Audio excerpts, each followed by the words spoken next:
Alors, rebonjour à ceux qui sont dans la salle, bonjour à ceux qui nous rejoignent en ligne. Vraiment que vous puissiez passer des bons moments avec nous. S'il y a des personnes qui sont là pour la première fois, vraiment sentez-vous à l'aise. On est heureux de vous accueillir ici avec nous. On a une semaine un peu pluvieuse et c'est encore le cas aujourd'hui. Et je voulais faire part d'une petite expérience que j'ai eue cette semaine, c'est que pour mon travail, j'ai pris l'avion pour aller à Lyon. Et j'ai eu la joie de, une fois avoir décollé, d'avoir traversé les nuages et d'avoir retrouvé le soleil. Et voilà, c'est un peu comme ça dans nos vies. On peut avoir des circonstances difficiles, traverser des moments compliqués, avoir un peu de pluie. Mais il ne faut pas oublier qu'au-dessus de la pluie, il y a le soleil et il continue à briller sans arrêt. Et voilà, notre Dieu est toujours là, présent malgré les circonstances de nos vies. Et voilà, on pourrait se lever et on va prendre un premier chant qui nous dit acclamez Dieu et le second chantons car Dieu est là.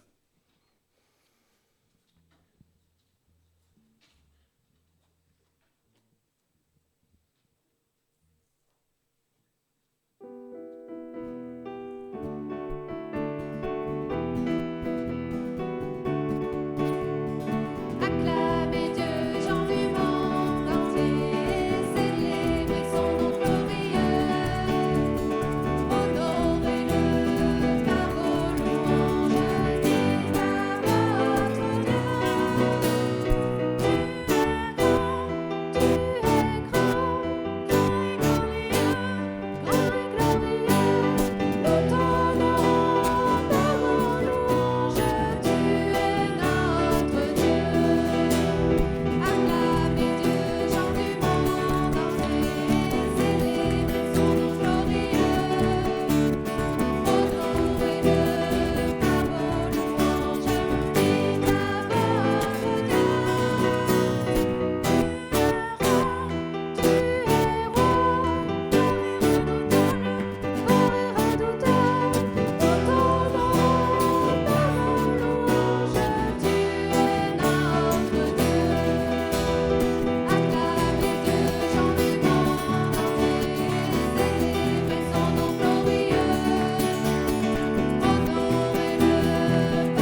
rester debout et on va prier ensemble.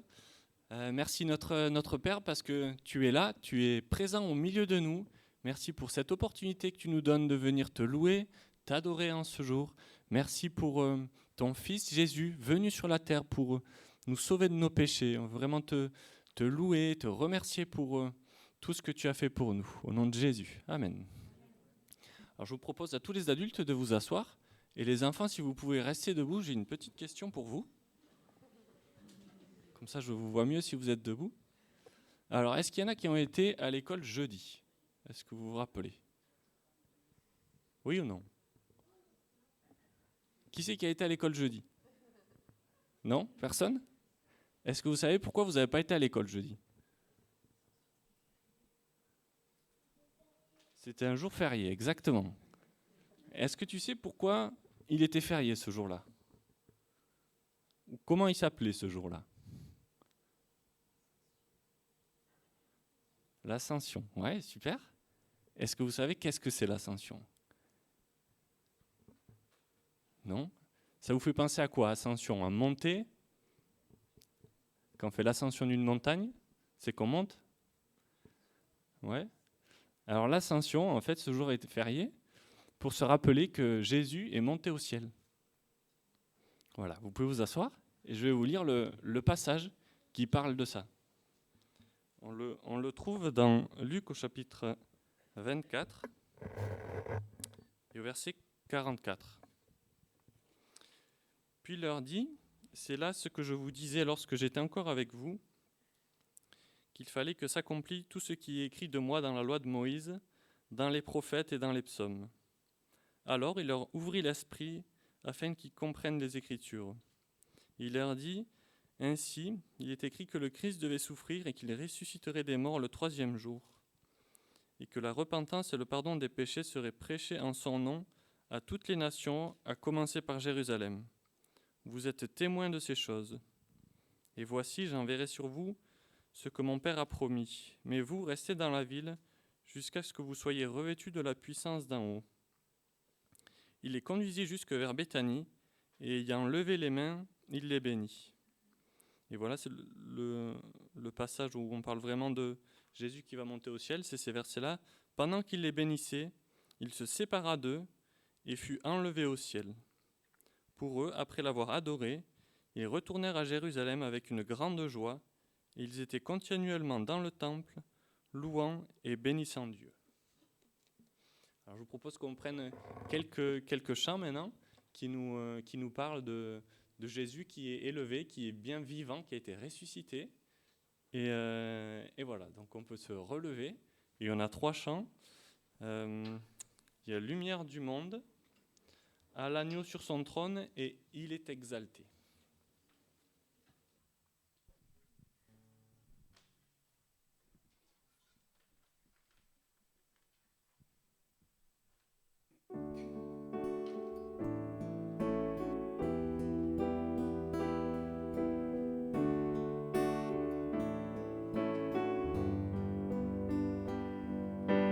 Lumière du monde, venue dans l'obscurité, tu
rasseoir.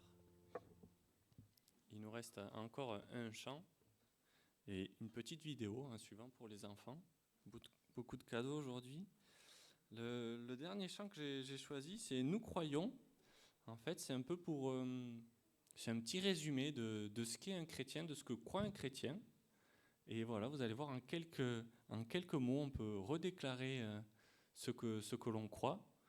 Et donc je vous propose de vous relever. On va chanter ce chant. Nous croyons en Dieu le Père, créateur de l'univers, et en son Fils Jésus. Et voilà, vous pouvez vous relever, on va chanter ce chant, et après on aura une petite vidéo pour les enfants sur la vie de Saul. Vous allez voir, c'est Josie qui l'a faite, elle est super.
Merci aussi aux musiciens et aux chanteuses.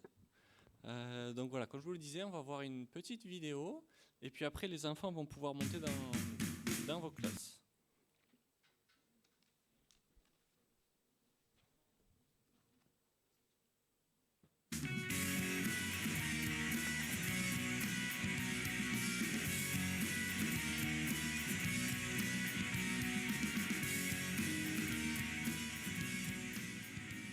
Il était une fois un homme qui détestait les chrétiens. Son nom était Saul. Il ne connaissait pas Jésus vraiment, et donc il persécutait les amis de Jésus et le mettait en prison. C'est comme si nous étions en France et la police décidait de ramener en prison tous les chrétiens. Toi, moi, tes parents, t'imagines comment cela serait terrible ? Eh bien, c'est ce qu'il faisait Saul. Ce jour-là, il a même été demandé aux autorités une permission écrite pour voyager à la ville de Damas afin d'emprisonner emprisonner les chrétiens de cette ville. Que penses-tu de ce qu'il fait Saul? C'est très mal, hein? Eh bien, ce qu'on fait de mal, la Bible appelle le péché. Nous sommes tous pécheurs, petits et grands. Jésus n'était pas content avec le comportement de Saul, mais crois-moi, quelque chose allait changer. Saul avait pris son cheval et quelques hommes et il est parti en voyage à Damas. Ils étaient presque arrivés quand tout d'un coup, quelque chose d'incroyable est arrivé. Une lumière resplendissante, venue du ciel, est apparue et lui fait tomber de son cheval.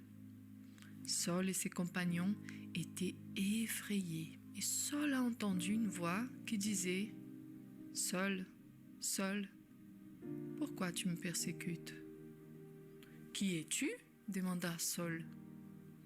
La voix répondit « Je suis Jésus, celui que tu fais souffrir. » Waouh! Vous imaginez la surprise? Saul rencontrait Jésus. Il comprenait que Jésus est le Fils de Dieu, mort sur la croix pour sauver les pécheurs et transformer leur vie.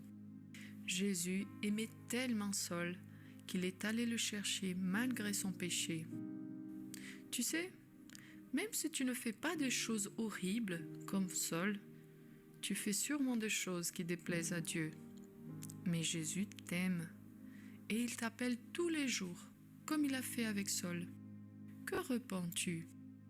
Eh bien, tu sais ce que Saul a répondu? Il a dit « Seigneur, que veux-tu que je fasse ?» Jésus lui a dit « Lève-toi, rentre dans la ville et je te dirai quoi faire. » Saul s'est levé et il avait beau ouvrir les yeux, il ne voyait plus rien. Il a fallu le prendre par la main pour le conduire à Damas. Et là-bas, il resta 3 jours à prier, sans boire et sans manger. Quelle transformation, hein? Saul, qui avant persécuté les chrétiens, est maintenant en train de prier. Eh oui, après une rencontre avec Jésus, nos vies sont transformées. Est-ce que toi, tu as déjà eu une rencontre avec Jésus? Et qu'est-ce qui a changé dans ta vie? Mais notre histoire ne s'arrête pas là, car à Damas vivait un ami de Jésus qui s'appelait Ananias. Jésus lui est apparu dans une vision et lui a demandé de retrouver Saul. Ananias avait peur, car il a entendu parler de Saul et de comment il cherchait la mort des chrétiens. Mais Jésus lui a dit que Saul avait été choisi pour parler de l'amour de Dieu à plusieurs personnes. Est-ce que t'es déjà arrivé d'avoir un mauvais avis d'une personne sans la connaître vraiment? Type « il est trop nul »,« ah, il se trompe toujours »,« il ne sait rien faire »,« il n'a pas l'air très gentil ce garçon ». Eh bien moi ça m'est arrivé. Aïe aïe aïe. Toi qui connais Jésus, tu peux prier pour tes collègues qui sont méchants à l'école. Tu peux les aider, tu peux leur parler de Jésus. Et tu dois vraiment croire que Jésus peut changer leur cœur. Et c'est comme ça qu'il s'est comporté Ananias. Il a obéi, il est allé retrouver Saul. Il a imposé les mains sur lui et il a prié. Incroyable, hein? Comme des écailles sont tombées de ses yeux et Saul a retrouvé la vue. Il a reçu le Saint-Esprit et il s'est fait baptiser. Saul est devenu chrétien et il a commencé à témoigner à toutes les personnes que Jésus est le Fils de Dieu. Cela a étonné tout le monde. Dieu avait un plan merveilleux pour l'avenir de Saul. Dieu oublie son passé et Saul devient un des plus grands prédicateurs du monde. Quelqu'un de gentil qui fait le bien maintenant. Toi, tu penses peut-être « mais moi, je ne serai jamais un prédicateur comme Saul ». Peut-être. Mais quoi qu'il en soit, Dieu a quelque chose d'extraordinaire pour toi. S'il te plaît, ferme tes yeux. Seigneur, je te demande pardon pour les mauvaises choses que je fais. Seigneur, je te prie pour cet enfant qui ne te connaît pas encore, que tu viennes vivre dans son cœur, qu'il soit ton ami et que sa vie puisse changer, ainsi comme tu as changé la vie de Saul. Nous te remercions d'avoir donné ta vie à la croix pour nous sauver de nos péchés. Nous te prions au nom de Jésus. Amen.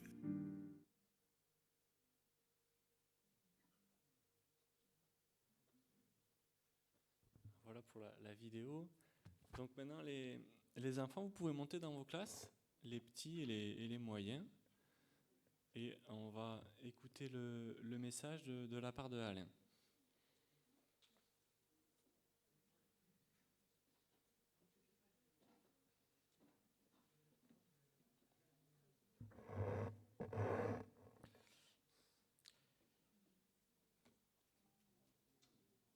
Alors aujourd'hui, il était prévu que ce soit Georges qui partage la méditation, mais vous savez ce qui lui est arrivé. En tout cas, il m'a demandé de vraiment transmettre à l'Église sa reconnaissance vraiment pour les prières et la joie qu'il a de voir comment le Seigneur conduit et le relève, et ça va de mieux en mieux. Donc il hésitait à être là, pas là ce matin, mais donc c'est sage peut-être qu'il soit resté à la maison, mais donc il va de mieux en mieux. Et avant-hier, il m'a demandé, est-ce que tu peux prêcher? Donc voilà. Et donc aujourd'hui, je voudrais donc partager avec vous un sujet. Alors j'ai demandé, Seigneur, mais qu'est-ce qu'il faut dire? Et évidemment, l'actualité est tellement chaque jour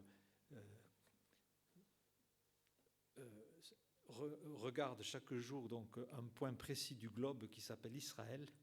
Donc je voudrais vous parler ce matin d'Israël, de ce qui se passe en ce moment, et je voudrais donc essayer de donner un petit peu la ligne de conduite, comment nous devons regarder ces événements, parce que nous savons que tout vient d'Israël, la Bible vient de là-bas, le Sauveur vient d'Israël, tout nous a été donné par Israël. Et donc, il y a donc des choses qu'il faut savoir. Parfois, on est un petit peu désorienté sur ce sujet, mais nous n'allons pas ce matin parler politique. Il s'agit de voir à la lumière de la parole de Dieu ce qui est important. La première chose que je voudrais dire, c'est que dans nos prières, nous devons prier déjà pour tous les chrétiens qui sont en Israël.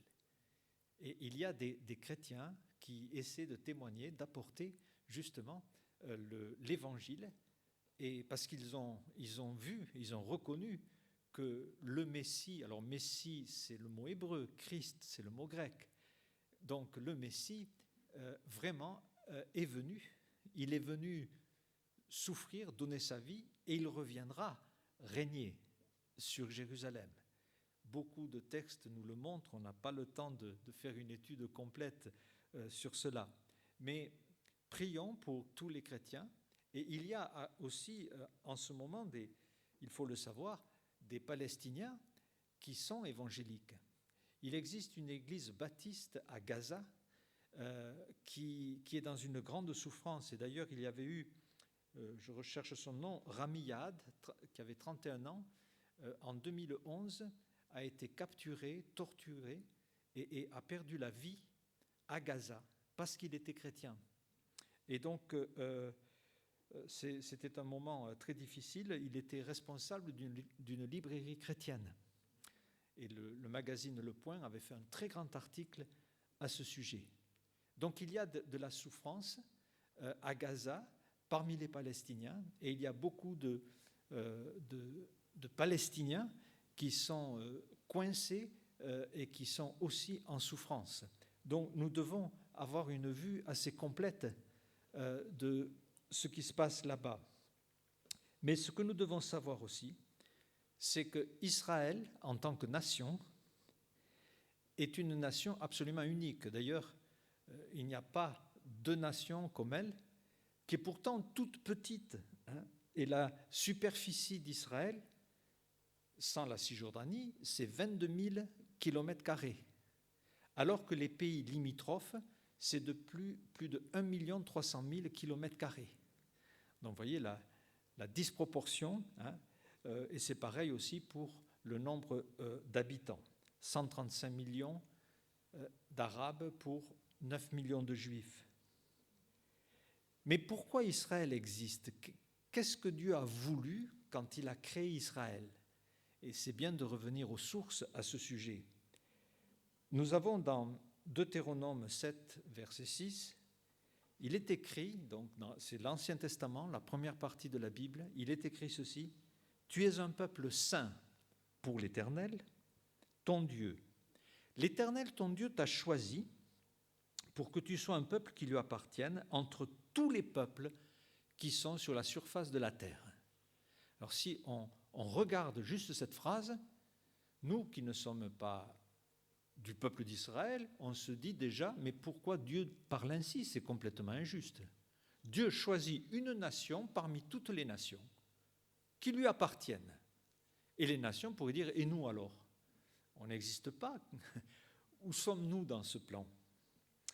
Et bien sûr, l'intention de Dieu quand il a choisi une nation n'était pas pour oublier les autres, mais c'était pour préparer une bénédiction pour toutes les nations. Dieu dit à Abraham, « Je ferai de toi une grande nation et toutes les familles de la terre seront bénies en toi. » Alors évidemment, Israël reçoit tout d'un coup une vocation.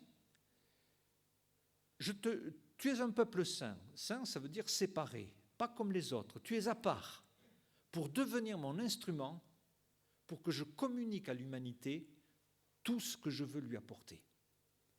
Alors tout d'un coup, ce n'est pas un statut facile à assumer. Je me souviens, une année, j'étais élu chef de classe. Alors, je ne savais pas comment le prendre. Choisi par la maîtresse pour pouvoir être un petit peu le coordinateur et apporter aux autres. Enfin bref, ce n'était pas simple. Et c'est le genre de choix qui n'est pas si simple à assumer. Le psaume 67 est un psaume qui nous montre quand même qu'Israël avait compris cette vocation. Et c'est comme ça qu'il faut la comprendre.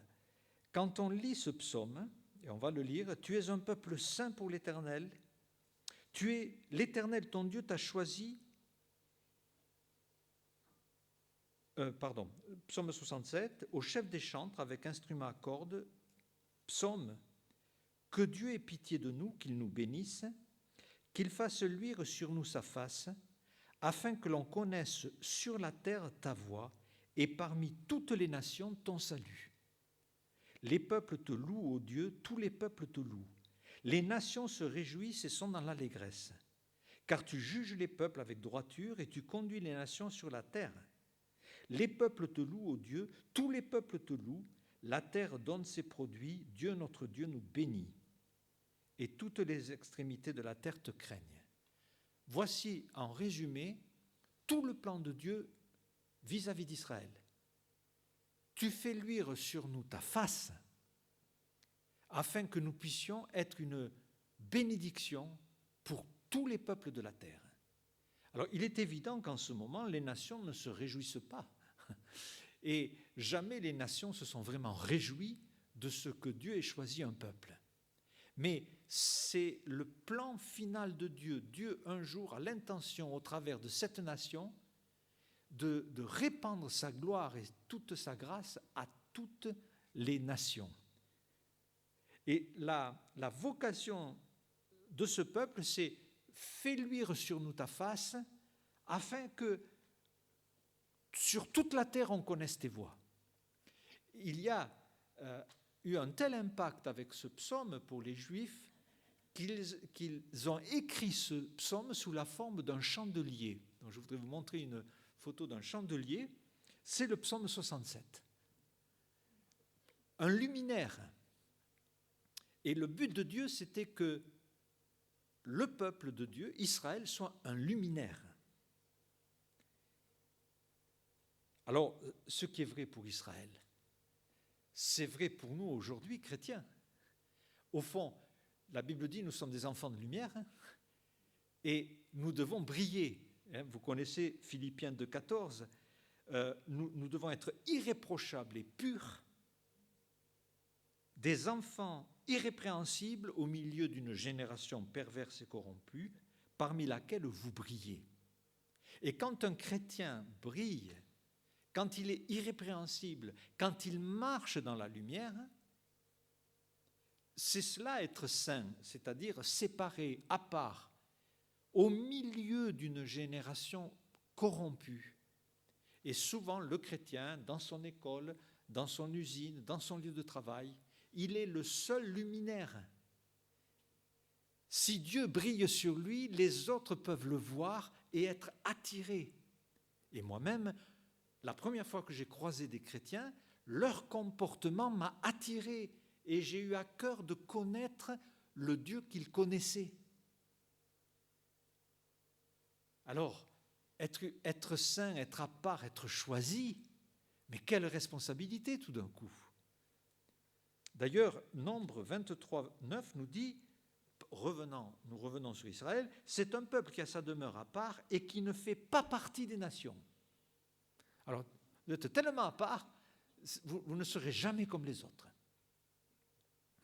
Nous aussi, hein, on se rend compte que plus on prend Dieu au sérieux, on n'est vraiment pas comme les autres. Et plus on entend les choses du monde, on se dit, mais quelle folie! Et quelle grâce de connaître la parole de Dieu, de connaître le Seigneur et de vivre autrement. Alors le statut particulier d'Israël, une nation à part. Une traduction juive dit ceci, ce peuple vivra en solitaire. Et c'est le mot en hébreu badal que l'on retrouve dans Lévitique 13 par exemple, le lépreux vivra seul. Alors c'est vrai que les lépreux, pour un autre contexte bien sûr, il était à part, il était vraiment séparé, il était complètement isolé. La vocation d'Israël, c'est d'être un peuple à part, badal, seul, solitaire. Et l'histoire d'Israël est absolument unique, elle ne ressemble à aucune histoire d'aucune autre nation, par les persécutions répétées et nombreuses. Ce n'est pas facile à accepter. Et Israël l'a difficilement accepté. Et quand on lit l'histoire d'Israël dans la Bible, dans l'Ancien Testament, on découvre qu'au lieu de vouloir être à part, Israël veut ressembler aux nations. Et à l'époque, les nations, c'était tout simple. Il y avait des religions païennes, et la plupart, c'était des idoles qui entraînaient toutes sortes de comportements, de prostitution, et aussi, bien souvent, des sacrifices d'enfants. Alors, être à part, c'est marcher autrement, c'est s'attacher au vrai Dieu. Et le comble d'Israël, à qui Dieu a dit « Je te choisis pour briller devant les nations », a voulu ressembler à ces nations et est devenu idolâtre. Pas facile à accepter, comme le dit Lévitique 20, 24, « Je suis l'Éternel, votre Dieu, qui vous a séparés des peuples ». Est-ce que nous aussi, nous acceptons d'être séparés, de ne pas nous attacher à ce que le monde fait, comme il le fait, d'entrer vraiment dans cette élection, cette vocation, nous sommes un peuple à part. Spirituellement, les chrétiens, l'Église est différente, bien qu'elle se trouve dans le monde, eh bien, elle n'a pas à être entraînée par le monde. D'ailleurs, pour Israël, non seulement ils s'attachent aux idoles, mais ils veulent imiter, et souvent, quand vous lisez l'Ancien Testament, vous découvrez, n'imitez pas les nations. Et du temps de Samuel, les Juifs sont venus voir le prophète, ont dit, nous voulons un roi. Nous avons vu que les nations ont un roi, on en veut un aussi, comme les nations. Et Dieu dit, ce n'est pas toi qui rejettes. Il dit ça à Samuel, il dit, c'est moi qui le rejette afin que je ne règne plus sur eux. Nous voulons ressembler aux nations. Et la vocation d'Israël a été piétinée. Ils ont méprisé le Seigneur, ils ont tourné le dos à Dieu, Et toute l'histoire d'Israël va dans ce sens. Un tiraillement constant entre « je suis un peuple sur qui Dieu aimerait faire briller sa lumière » et « je suis un peuple qui veut être comme les autres ». Et le prophète Samuel était très, très triste en regardant cette requête. Et bien sûr, quelle douleur de voir ce peuple que Dieu a créé, qui a été sorti de l'esclavage, que Dieu a accompagné. Tout d'un coup, ce peuple dit non, je veux être indépendant. On dirait aujourd'hui, ça fait un peu ressembler aux crises d'adolescence. Vous savez, jusqu'à un certain âge, les enfants, ils sont attachés aux parents. Et puis tout d'un coup, il y a quelque chose qui se passe. S'il te plaît, ne m'accompagne pas devant l'entrée du collège, si tu peux me déposer un peu avant. Je veux pas la honte devant mes copains. Et ce qui a été le sommet de l'émerveillement quand on est petit, après tout d'un coup, ça devient quelque chose dont on prend des distances. On appelle ça un peu la crise de l'adolescence. Donc on se cherche et on veut être indépendant. Donc parfois des chrétiens font cela. Les premiers temps, on est attaché au Seigneur et tout. Puis après un certain temps, on se dit, bon, finalement, peut-être que je n'ai pas besoin d'aller si loin avec Dieu. Je vais retrouver une forme d'indépendance. Il y a des endroits, Seigneur, tiens-toi un peu éloigné, je ne veux pas avoir honte. Et je veux être bien accepté par les autres. On se démarque. On ne veut surtout pas que certains sachent que nous serions des personnes dépendantes. On veut montrer qu'on est sûr de soi, voilà. Mais quand même, on garde quand même un lien avec les parents, parce que quand même, si on ne veut pas qu'ils soient vraiment trop derrière nous, on est bien content s'ils achètent les choses, pourvu qu'ils ne les choisissent pas, évidemment. Et ainsi, nous faisons pareil avec Dieu. Seigneur, si j'ai des besoins, tu es là, mais je voudrais, moi, choisir ce qui est convenable, surtout pour ne pas paraître aux yeux des autres. Et c'est exactement ce qu'a fait Israël. Jouant sur tous les tableaux, il s'est éloigné considérablement de Dieu. Et bien sûr, cela a entraîné des jugements, cela a entraîné des complications, cela a entraîné des souffrances invraisemblables. Et Dieu a dit, si vous m'abandonnez, je vous abandonnerai. Si vous aimez tant les nations, je vais vous disperser parmi toutes les nations. Et c'est ce qui s'est passé. Et c'est une histoire absolument incroyable. Et comment le peuple a été dispersé parmi toutes les nations. Et dans Deutéronome, Moïse le dit, quand vous serez parmi les nations, vous ne serez pas tranquille. Vous serez toujours dans l'angoisse. Parce que vous n'êtes pas comme les autres. Et siècle après siècle, il y a eu des massacres, des persécutions terribles envers les Juifs. Et ceux qui haïssent les Juifs ne savent même pas pourquoi ils ont cette haine. Mais c'est quelque chose de collectif, de mondial. Mais pourquoi ? Parce que au fur et à mesure qu'arrive la fin des temps, et c'est une période peut-être qui va connaître des réalisations de prophéties assez nombreuses, Dieu a dit, je vous ramènerai dans votre pays, un pays qui était dans la désolation, qui était abandonné, qui avait des marécages au nord, du désert au sud. Avec les marécages, il y avait la malaria. Et dans les années 1920, quand les Juifs sont revenus, ils sont tombés par milliers mourant de malaria. Mais ils ont transformé ce désert et cet endroit hostile en terre de grande richesse. Et au point que Israël exporte des fruits, des légumes dans les pays du monde entier, qu'Israël est aujourd'hui le 3e exportateur de fleurs. C'est assez étonnant. Mais il y a eu une transformation. Et Dieu a dit, je vous ramènerai, je vous rétablirai, et vous ne serez plus arrachés de votre pays. Et il arrivera un temps, non seulement je vous ramènerai, je vous rétablirai, le désert fleurira et vous serez en sécurité dans les rues de Jérusalem. Et les nations viendront. Enfin, vous allez connaître la vocation que j'avais toujours voulu avoir avec vous. Les nations viendront parce qu'on a appris que Dieu est avec vous. À tel point que quand je viendrai moi-même régner, moi, le Messie s'appelle aussi le fils de David, je viendrai régner sur Jérusalem pour que toutes les nations sachent qui est Dieu. Et ce sont des textes que vous lirez dans Ésaïe particulièrement et dans Ézéchiel. Et la Bible dit, vous serez en sécurité et les nations seront tellement bénies que on n'apprendra plus la guerre.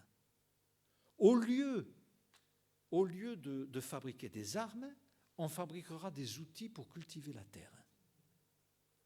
Ces prophéties-là ne se sont jamais réalisées encore. C'est quelque chose à venir. Et aux Nations Unies, il y a un immense jardin, il y a une immense statue avec un homme qui a une épée qui à la fin se transforme en outil pour travailler la terre. Car ce verset, on n'apprendra plus la guerre avec, au lieu de fabriquer des épées, on fabriquera des hoyaux, donc des outils, des bêches pour retourner la terre. C'est un verset qui est une perspective du futur. Toutes les nations y aspirent. Et Dieu le réalisera en venant régner sur Israël. C'est la raison pour laquelle, si Israël est exterminé, Dieu sera fait menteur. Aucun autre pays au monde n'est menacé d'extermination. Pourquoi Israël ?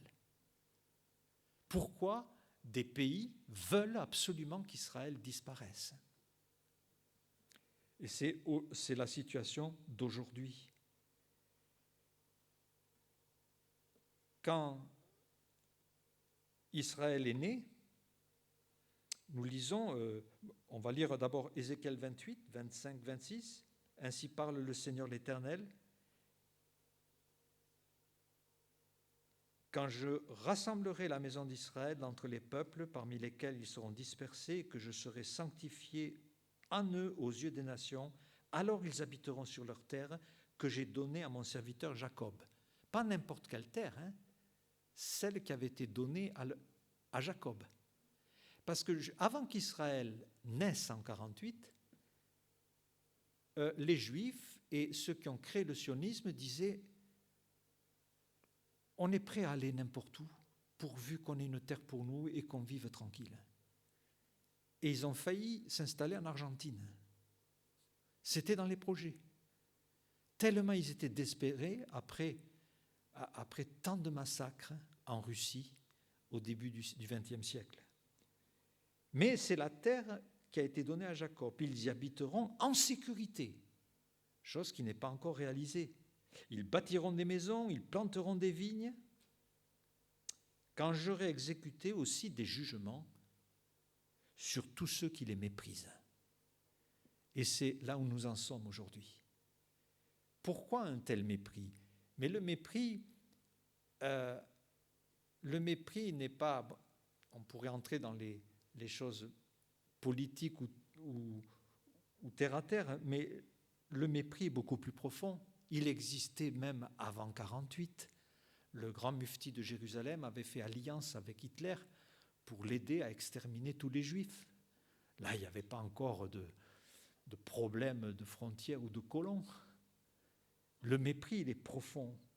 Et quand Israël est né en 1948, les Palestiniens appellent cela Nakba, la catastrophe. La catastrophe. Mais la catastrophe n'est pas qu'Israël soit né. La catastrophe a été, malheureusement, que les Arabes n'ont pas accepté la naissance d'Israël et 30 millions de personnes contre 600 000, c'est sûr, on connaît l'issue de la guerre. La catastrophe a été qu'ils ont perdu la guerre et qu'ils n'ont pas malheureusement, pour eux, éliminer Israël. Mais l'idée, c'était l'extermination. Et aujourd'hui, une partie des Palestiniens, c'est il faut qu'Israël disparaisse. Mais plus les gens parleront et penseront ainsi, plus ils s'opposeront à la volonté divine. La haine est grande, mais le miracle a été que cette guerre n'a pas vu la disparition d'Israël. Et Ésaïe 29, 8 nous dit « Comme celui qui a faim rêve qu'il mange, puis s'éveille l'estomac vide, comme celui qui a soif rêve qu'il boit, puis s'éveille épuisé languissant, ainsi en sera-t-il de la multitude des nations qui viendront attaquer la montagne de Sion. » On reste sur sa faim, plus on attaquera Israël, plus on restera sur sa faim. C'est ce que la Bible dit. Psaume 83:3, « Exterminons-les et qu'on ne se souvienne plus du nom d'Israël. » Voilà comment parlent ceux qui s'opposent à Israël. C'est la charte du Hamas aujourd'hui. Un État islamique à la place d'Israël et l'anéantissement et la disparition d'Israël. Et le psaume 59, 10 nous dit « Quelle que soit leur force, c'est en toi que j'espère. » Vous savez, la persécution des chrétiens aussi est quelque chose de très très grand. Et au fond, on s'aperçoit, si on veut avoir un regard un peu plus large et complet, que l'homme profondément méprise ce qui vient de Dieu. Il méprise le peuple de Dieu, il méprise la parole de Dieu, il méprise les enfants de Dieu. Et quand quelqu'un marche dans la lumière, quand vous essayez justement de glorifier Dieu pour le bien des autres, eh bien il y aura un mépris. Pourquoi ? Parce que les gens ne supportent pas la lumière. L'Église est méprisée, elle est persécutée aujourd'hui. Ce qui vient de Dieu, il y a un mouvement de rejet.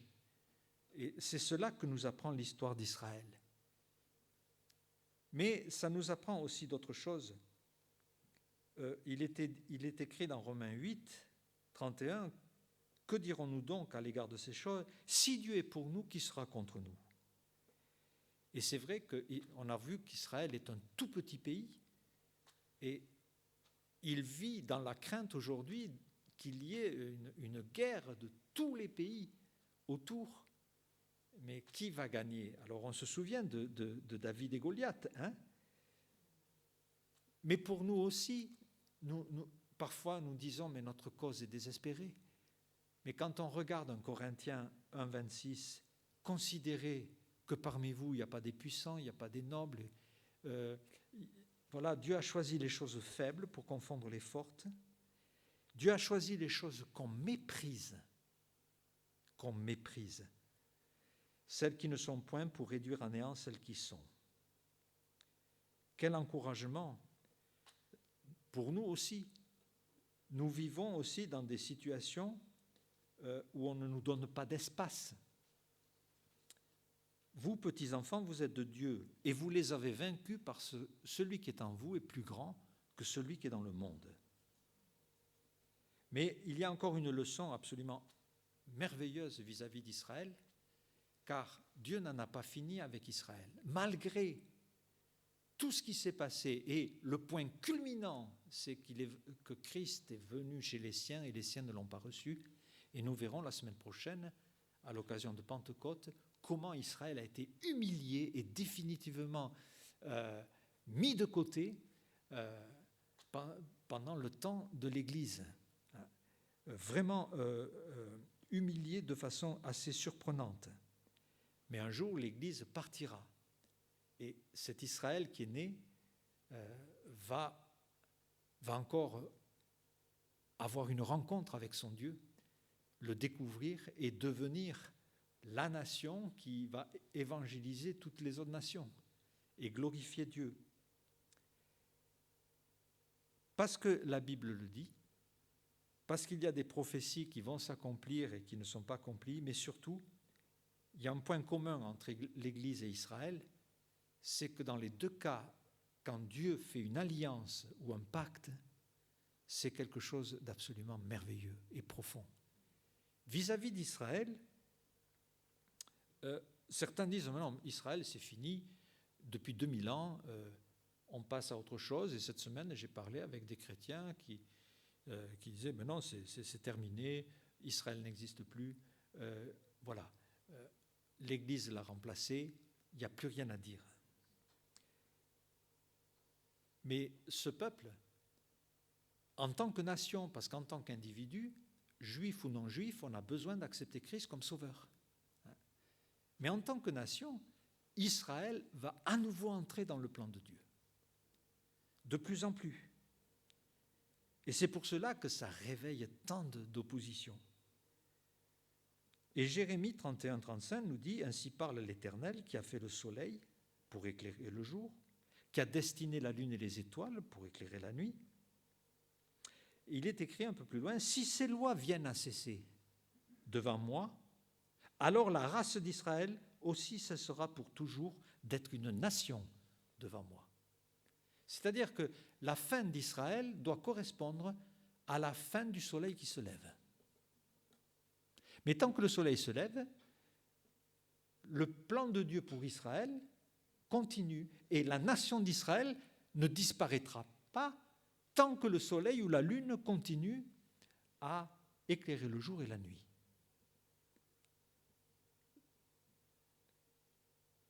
En plus, il est écrit, Jérémie 31, donc au début, l'Éternel se montre à moi, je t'aime d'un amour éternel. C'est pourquoi je te conserve ma bonté. Et l'engagement de Dieu avec Israël, malgré tout ce qu'ils ont fait, est une alliance qui ne peut pas être détruite. Quel encouragement aussi pour nous, puisque la Bible nous dit, regarde Israël à titre d'exemple. Et nous aussi, nous sommes sous une alliance incroyable.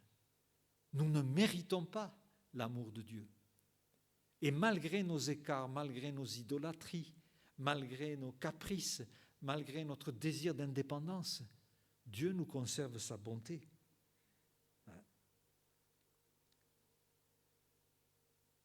L'enfant peut poser toujours la question, il a envie de savoir tu m'aimes combien, comment, tu m'aimes grand comment. Parfois j'ai entendu cette phrase des petits, tu m'aimes comment? Alors il écarte les bras, est-ce qu'aussi c'est grand comme ça, aussi grand que ça? Et Dieu répond, Dieu répond, ainsi parle l'Éternel, si les cieux peuvent être mesurés, si les fondements de la terre peuvent être sondés, alors je rejette toute la race d'Israël à cause de ce qu'ils ont fait.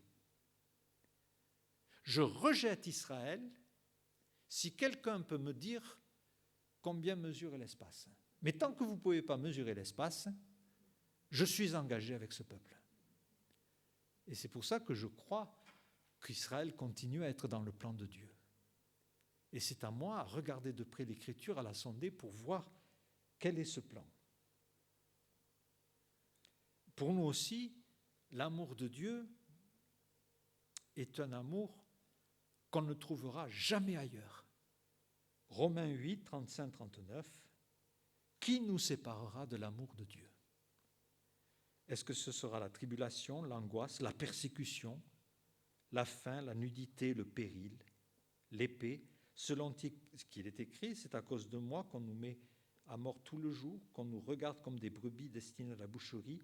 Mais dans toutes ces choses, nous sommes plus que vainqueurs par celui qui nous a aimés, car j'ai l'assurance que ni la mort, ni la vie, ni les anges, ni les dominations, ni les choses présentes, ni les choses à venir, ni les puissances, ni la hauteur, ni la profondeur, ni aucune autre créature ne pourra nous séparer de l'amour de Dieu manifesté en Jésus-Christ notre Seigneur. Donc, comme je vous l'ai dit, l'arrivée de l'Église n'a pas arrêté l'amour de Dieu envers Israël et ses engagements, mais il y a quand même un parallèle. Quand Dieu aime, il aime. Il aime profondément. Et il va arriver au bout de ses plans, que ce soit avec Israël, que ce soit avec nous. Dieu demeure fidèle, même si nous sommes infidèles. Et cet amour puissant, eh bien, on le découvre. Et nous verrons au fur et à mesure des événements, de l'actualité, un mépris croissant, grandissant envers Israël. Et nous verrons aussi comment Dieu va protéger ce peuple et va intervenir. De la même manière, nous aussi, nous pouvons connaître cette vie attachée au Seigneur. Nous allons connaître un amour divin qui surpasse tout. Et cet amour est absolument indispensable d'en être les bénéficiaires, parce que Dieu nous a tant aimés qu'il a donné son Fils. C'est Jésus-Christ qui nous réconcilie avec Dieu. Nous sommes l'objet de son amour. Mais si je n'ai pas Christ, je ne profite pas de cet amour. Et cet amour peut entraîner, une fois que j'ai accepté Christ, le mépris même de la famille, des proches, des voisins, des collègues. Ça sera des choses difficiles à vivre. Mais Dieu est fidèle et son amour est puissant, il est grand. Et aujourd'hui, nous sommes dans des défis incroyables et nous savons que Dieu est maître des temps et des circonstances et nous vivons des temps absolument extraordinaires où nous pouvons voir progressivement des prophéties se réaliser. Et dans notre Zoom du jeudi, on les regarde une par une avec des versets bibliques. C'est quelque chose de précieux. Mais nous connaissons les perspectives, nous connaissons ce qui se passera. Et je vous invite à regarder tous ces textes, à regarder l'actualité à la lumière de la parole de Dieu, et surtout d'avoir la démonstration au travers même d'Israël, de la fidélité de Dieu, des intentions de Dieu qui veut bénir, qui veut enrichir, qui veut porter, qui veut protéger, qui veut entourer, même si à vue humaine, c'est complètement disproportionné. Nous sommes, nous aussi, petits, faibles devant le prince de ce monde, devant les puissances de ce monde, mais nous avons quelqu'un qui est plus que vainqueur et qui est en nous. Et nous sommes attachés à son amour et que nous soyons encouragés à persévérer. Amen.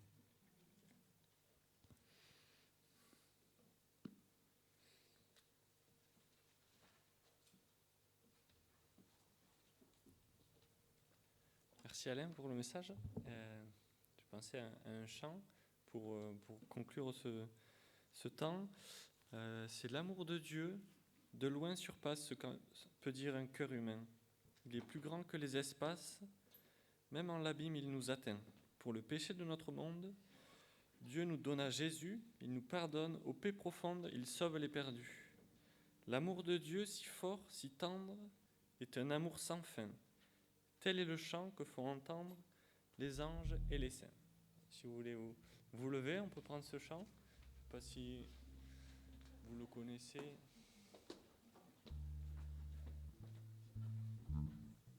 C'est le 73.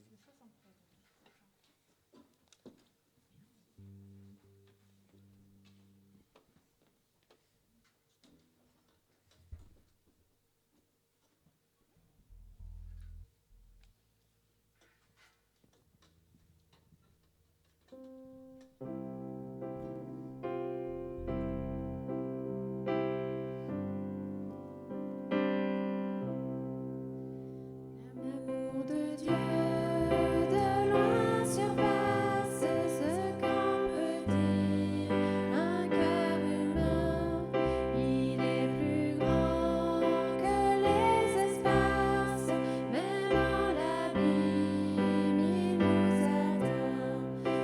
Pour le péché de notre monde, Dieu nous donna Jésus. Il nous pardonne aux paix profondes, il sauve les perdus.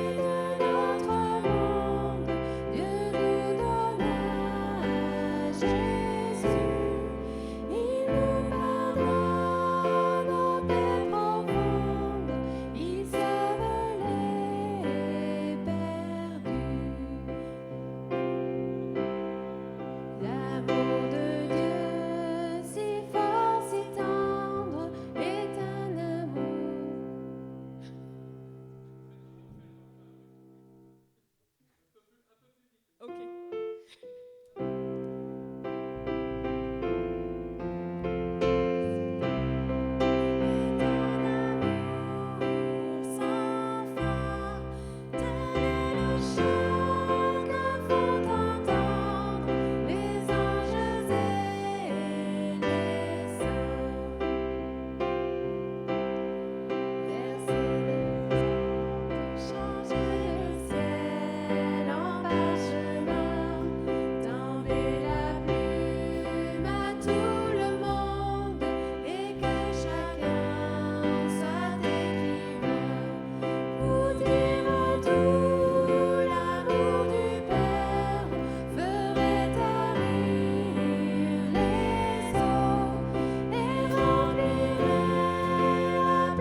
Voilà, vous pouvez vous rasseoir. C'est la fin de la partie en ligne. On vous remercie à ceux qui nous ont suivis. On vous souhaite une bonne semaine.